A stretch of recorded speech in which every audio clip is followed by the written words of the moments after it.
Panibagong history na naman sa Pinoy music industry ang nakatakdang ukutin ng SB19.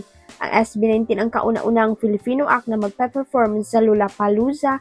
Ang bonggang follow-up nga ito sa katatapos lang na performance ng Malima sa Japan's DUNK Showcase, kung saan pinag-usapan ang special collaboration nila sa J-pop group na BE:FIRST. Mukhang tuloy-tuloy talaga ang pangangabog ng nasabing K-pop artist group sa global stage. Kung may bini sa Coachella Arts and Music Festival ngayong April, may SB19 naman sa highly anticipated Lollapalooza 2026.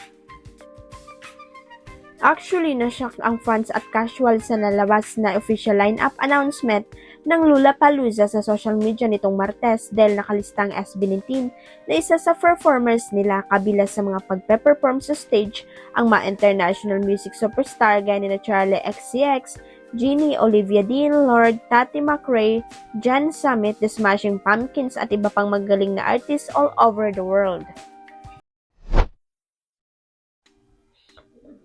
Maraming fan ang napatili nang i-announce na ang pagtatapat nila Gerald Anderson at David Licauco para sa bida sa Arena basketball event.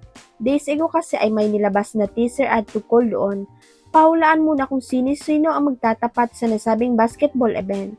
Pero pinost na ng mga SM Mall of Asia Arena na pangungunan ni Gerald at David ang bida sa arena. Sabi nga ng mga fan, kabugan sa basketball sina Gerald at David. Pagdating sa basketball ay talaga namang sakalam pa raw sina Gerald at David. Ang tanong ngayon, kaninong team kaya ang magwawagi? Anyway, hindi pa sinasabi kung kailan ang bida sa arena basketball, pero may nakapag-chika sa abante na first week of May raw yon. Huwag kalimutan ang subscribe button at i-ring ang notification bell para sa latest chika updates.